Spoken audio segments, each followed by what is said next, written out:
বিসমিল্লাহির রহমানির রহিম।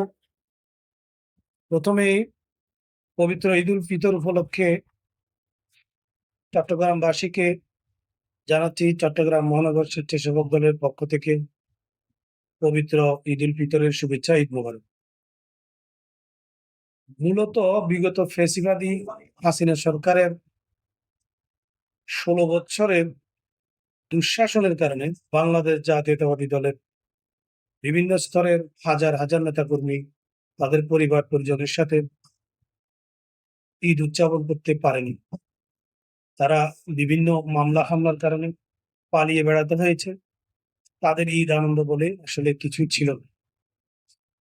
গত ৫ই আগস্টের পরবর্তী সময়ে গণ অভ্যুত্থানের শেখ হাসিনার পতনের পর এখন আমাদের দলের বিভিন্ন স্তরের নেতাকর্মীগণ তাদের গ্রামের বাড়িতে গিয়ে তাদের পিতামাতা পরিবারের সঙ্গে মিলে ঈদ উদযাপন করতে পারবে বলে আমি মনে করি।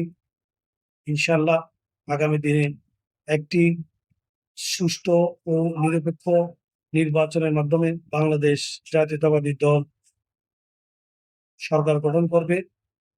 আমি এই আশাবাদ ব্যক্ত করছি। ধন্যবাদ। ধন্যবাদ আজকের দেশ 24 কে।